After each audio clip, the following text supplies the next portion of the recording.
On continue avec la question 5, où on va devoir utiliser le théorème de Pythagore. La question est de calculer la diagonale d'un carré qui fait 1 mètre de côté. Donc pour ça, on va utiliser une des moitiés du carré.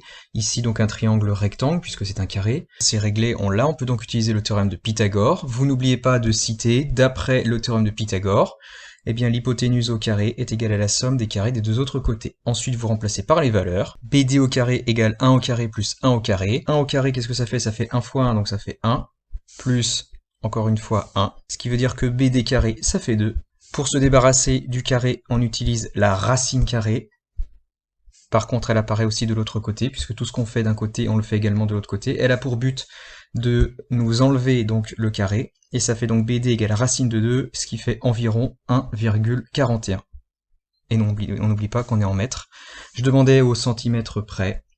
Donc vous allez deux chiffres après la virgule, ici ce sont les décimètres, ici ce sont les centimètres. Donc la réponse était que la diagonale BD fait environ 1,41 mètres. Ensuite on passe aux statistiques, question 6, je vous demandais combien de tomates avait-elle ramassé par jour en moyenne? Alors je m'aperçois qu'il y a plusieurs fois les mêmes valeurs. J'ai commencé à mettre en couleur, vous voyez, je m'aperçois que j'ai par exemple 5 fois le 0. Il y a 5 jours aussi où elle a ramassé une tomate, etc. Je vous laisse continuer. Une fois qu'on a repéré combien de fois on avait chaque valeur, il ne reste plus qu'à additionner, c'est ce que j'ai fait au numérateur, diviser le tout par 31, et ça donne un résultat d'environ 2,8. C'est-à-dire que si elle avait ramassé chaque jour autant de tomates, eh bien ça reviendrait à peu près 2,8 tomates par jour.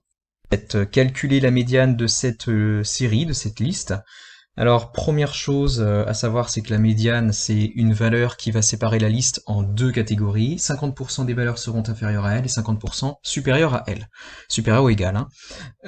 Première chose qu'il faut faire quand on a une médiane, c'est réorganiser les valeurs. Là, on voit qu'elles sont pas rangées dans l'ordre croissant. Première chose, c'est réorganiser la liste dans l'ordre croissant. Une fois que c'est fait, je compte les valeurs, je m'aperçois que j'ai 6 valeurs, donc en fait j'ai deux groupes, mais j'ai pas ici une valeur centrale. Pour ça, il me faudrait un nombre impair de valeurs. Alors quand c'est un nombre pair, ce qu'on fait, c'est qu'on prend la moyenne des deux valeurs au centre, ce qui paraît assez cohérent. Donc ici j'ai 12 et 29 qui sont les valeurs centrales, et bien ce qu'on fait, c'est la moyenne entre 12 et 29, et ça nous donne 20,5. Voilà, et bien on pourra dire que la médiane, c'est 20,5. Allez, maintenant on passe au pourcentage avec la question 8, question classique, une question d'augmentation et de réduction. Ici il s'agit de solde, donc c'est une réduction. On avait un t-shirt qui coûtait 39,90 €, il est réduit de 20%, alors réduit de 20% ça veut dire qu'on enlève 20% à son prix, donc ça il faut savoir le faire. Il faut déjà savoir que 20% c'est exactement pareil que 20 sur 100. 20% du prix du de la dès en maths c'est une multiplication, donc 20% du prix c'est 20 sur 100 fois l'ancien prix, donc 39,90. On trouve une réduction de 7,98 €. Ça veut dire qu'on va donc enlever ça à son prix. Donc on avait un t-shirt à 39,90 auquel on retire 7,98 €. Et ça nous donne le nouveau prix qui est de 31,92 €. Ensuite, dans la question 9, je vous demande un rapport. Je vous demande quel pourcentage représente les troisièmes, donc ils sont 218 élèves, par rapport à la totalité des élèves dans le collège. Donc c'est pour ça que j'ai comparé le nombre d'élèves de troisième que j'ai mis ici en jaune fluo par rapport à la totalité des élèves dans le collège. Ce qui fait 218 troisièmes sur les 978 élèves du collège, ce qui donne environ 0,023 si je veux le nombre décimal. Et si je veux le pourcentage, ça me fait environ 22,3%. Sinon, il y a un autre moyen de faire, vous prenez ça et vous dites 218 sur 978, ça fait combien sur 100? Quel pourcentage? Vous faites un produit en croix et vous trouvez un résultat d'environ 22,3. On passe maintenant au calcul littéral avec la question 10 où je vous demandais de développer et de réduire l'expression que je vous avais écrite. Alors je vous rappelle un truc que je vous ai déjà dit en classe. En 1, on regarde le signe, en 2, on regarde les nombres et en 3, les lettres.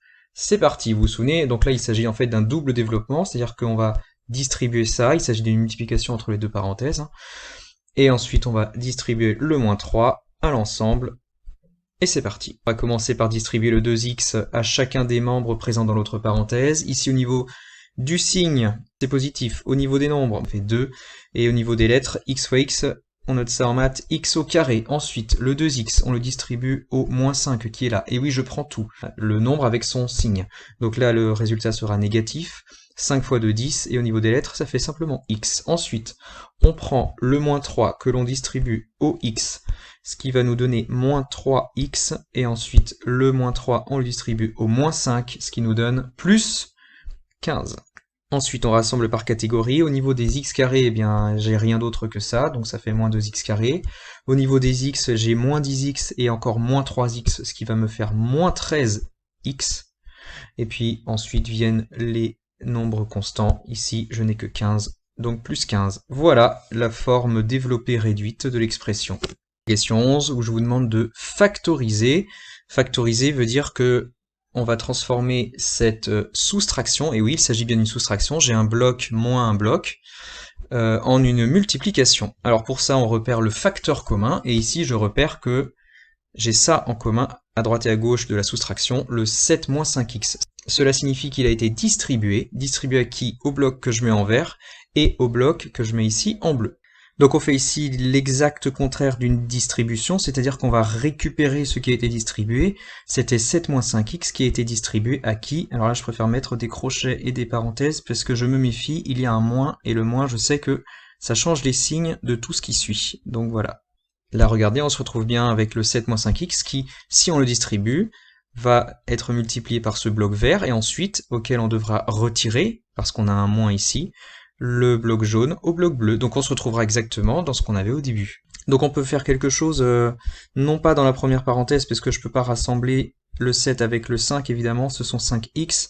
Par contre là, je peux supprimer les petites parenthèses dans la grande parenthèse. 3x moins 1, moins tout ce qui est en bleu, donc le x qui était positif devient négatif, et le 4 qui était moins 4 devient plus 4. On change le signe en fait de tout ce qu'il y avait en bleu. Et on peut donc rassembler dans la parenthèse numéro 2 le 3x avec le moins x qui me donne 2x, et on peut rassembler le moins 1 avec le plus 4, ce qui donne plus 3. On a bien obtenu une multiplication entre un bloc et un autre, on a bien factorisé. Et en plus, on peut pas faire mieux que ça.